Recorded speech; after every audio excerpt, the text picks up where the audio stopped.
السلام علیکم ورحمۃ اللہ وبرکاتہ۔ امید ہے آپ سب خیر و عافیت کے ساتھ ہوں گے، ایمان کی حالتوں میں موجود ہوں گے۔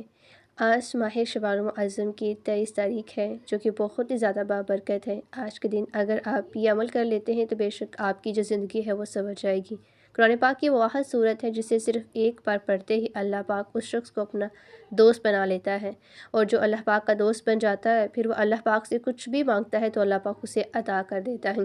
یہ صورت وہی پڑھتا ہے جسے اللہ پاک توفیق دے، جسے اللہ پاک چن لیتا ہے۔ میں آپ کے ساتھ وہ عمل شیئر کرنے جا رہی ہوں، توجہ سے سنیے اور ویڈیو کو آخر تک ضرور دیکھیں۔ اور اگر آپ میرے چینل پر نئے ہیں تو سب سے پہلے میرے چینل کو سبسکرائب کر کے بیل آئیکن پر لازمی کلک کریں تاکہ ایسی ہی مزید اسلامک ویڈیو آپ تک پہنچتی رہے۔ یہ وظیفہ جو ہے بہت زیادہ نایاب ہے کہ اگر اس کو پڑھتا ہے تو اس کے منہ سے نکلے ہر دعا قبول ہوتی ہے، اور وہ جو کہتا ہے اللہ کے فضل و کرم سے وہ انسان کے نصیب میں لکھ دیا جاتا ہے۔ تو میں آپ سب کے ساتھ گزارش ضرور کروں گی کہ ماہ شعبان المعظم کی 23 تاریخ کو یہ جو وظیفہ ہے نایاب سا اور مختصر سا وظیفہ یہ ضرور پڑھیں، جسے پڑھتے ہی ساتھ ہی انسان کی جو تقدیر ہے وہ بدل جاتی ہے، جسے پڑھتے ساتھ ہی ہر حاجت جو ہے وہ اللہ سبحانہ تعالیٰ کی پاک و بلند ذات جو ہے پورا کر دیتا ہے۔ یوں سمجھ لیجئے کہ انسان اپنی مرضی کا نصیب اور تقدیر اپنے اللہ سے لکھوا لیتا ہے، بس آپ نے اللہ رب العزت کی ذات پر پورا یقین اور مکمل بھروسہ کرتے ہوئے چھوٹا سا وظیفہ بتائے گئے طریقے اور ترتیب سے پڑھنا ہے۔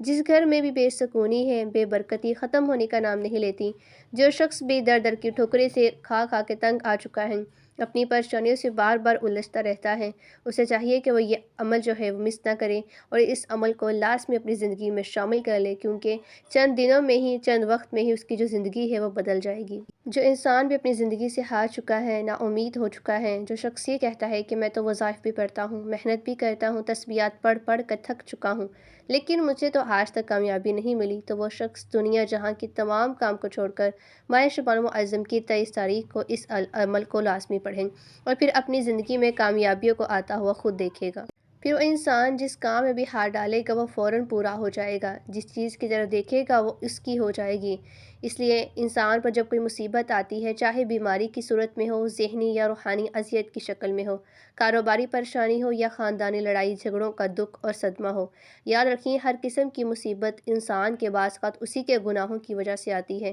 اس لیے اپنے گناہوں کی جو بخشش ہے اللہ پاک سے طلب کرتے رہا کریں، کیونکہ ہمارے ہی گناہ ہماری ہی دعائیں ناقبول ہونے کی وجہ بن جاتے ہیں۔ ہم نادان ہیں، بہت سی غلطیاں کر بیٹھتے ہیں، اس لیے ہر وقت استغفار کرتے رہے، اللہ پاک سے اپنے گناہوں کی جو بخشش ہے اس کو طلب کرتے رہیں۔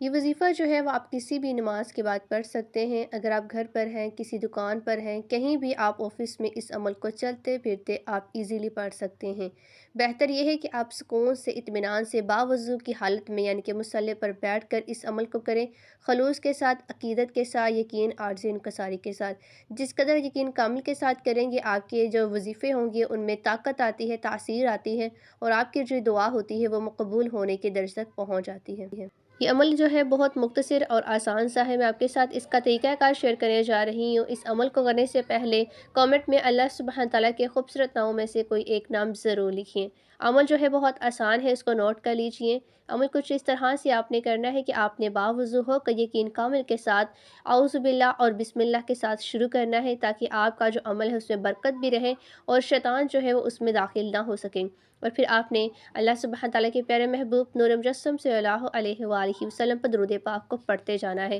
کوشش کیجئے کہ 3 مرتبہ یا پھر 11 مرتبہ درود ابراہیمی کو پڑھیے۔ آپ نے پہلے نمبر پر 11 مرتبہ یا وہاب کو یعنی کہ اللہ سبحانہ تعالیٰ کا صفاتی نام جو ہے یا وہاب کو آپ نے 11 مرتبہ اپنی انگلیوں پر یا تسبیح کے دانے پر پڑھ لینا ہے۔ آپ کی مانگی گئی ہر دعا، ہر حاجت جو ہے وہ غیبی طریقے سے پوری ہوگی۔ جب آپ پہلے نمبر پر 11 مرتبہ یا وہاب پڑھ لیں گے تو اس کے بعد آپ نے قرآنی سورت کا وظیفہ ہے، یعنی کہ قرآنی سورت ہے جسے دولت کا خزانہ کہا جاتا ہے، جسے کامیابی کا راز کہا جاتا ہے، جسے پڑھنے والا کبھی بھی مایوس نہیں ہوتا۔ یہ سورت جو ہے قرآن پاک میں موجود ہے، جسے سورہ الکوثر کہا جاتا ہے۔ جس مقصد کے لیے پڑھا جاتا ہے وہ مقصد پورا ہو کر ہی رہتا ہے، اس مقصد میں تمام رکاوٹیں اور پریشانیاں غیبی طریقے سے حل ہو جاتی ہیں، اور سورہ کوثر بے اولادی کا بہترین وظیفہ بھی ہے، بے روزگاری کا بہترین وظیفہ ہے، قرض سے نجات کا بہترین عمل ہے۔ تو اللہ کے حبیب کے مہینے میں اللہ کی لاڈلی سورت یعنی کہ سورہ کوثر کا یہ عمل لازمی اس میں شامل کریں۔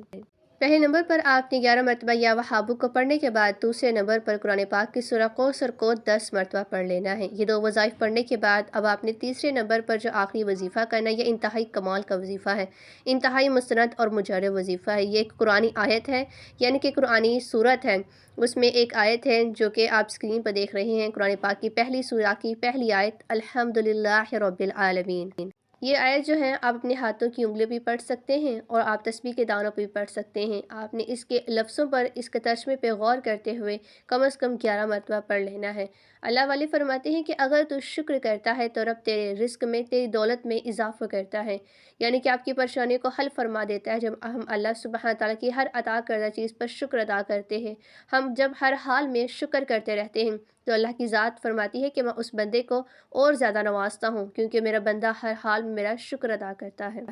جیسے ہی آپ یہ عمل کر لیں گے تو آپ نے اللہ سبحانہ تعالیٰ کی پاک بارگاہ الہی میں اپنی دعاؤں کو پیش کرتے جانا ہے۔ جو بھی آپ کا مقصد ہے، جو بھی آپ کی پریشانی ہے، مصیبتیں ہیں، یعنی کہ اس عمل سے آپ کی ہر طرح کی پریشانیاں، ہر طرح کی مصیبتوں سے، بیماریوں سے آپ کی جان چھوٹ جائے گی۔ اگر آپ کے اوپر کوئی بندش ہے، کوئی رکاوٹ ہے، وہ بھی جڑ سے ختم ہو جائے گی۔ لیکن یاد رکھیں کہ جب آپ نے یہ عمل شروع کرنا ہے تو آپ نے اپنے دل میں اپنی حاجت، یعنی کہ اپنی مراد جو بھی ہے، اس کا عمل کرتے ہوئے، اس کو سوچتے ہوئے، اس کی نیت سوچتے ہوئے آپ نے اس عمل کو کرنا ہے۔ جس بھی مقصد کو لے کر آپ یہ کر رہے ہیں، آپ نے کامل یقین عقیدے کے ساتھ کرنا ہے، خلوص کے ساتھ کرنا ہے، اور جب دعائیں آپ نے اللہ پاک کی بارگاہ میں پیش کرنی ہے تو آپ نے اپنے گناہوں کی بخشش بھی ضرور طلب کرنی ہے، کیونکہ بعض اوقات ہمارے ہی گناہ جو ہوتے ہیں ہماری ہی دعائیں قبول نہ ہونے کی وجہ بن جاتے ہیں، جس کی وجہ سے ہمیں بہت سی پریشانیوں کو، مصیبتوں کو فیس کرنا پڑتا ہے۔ اس لیے اپنی جو پریشانیاں ہیں اس کو اللہ پاک کی بارگاہ پیش کرنے سے پہلے اپنے گناہوں کی بخشش کو ضرور طلب کریں، اور پھر جو بھی آپ کی حاجات ہیں، آپ کی دعائیں ہیں، آپ کی مرادیں ہیں،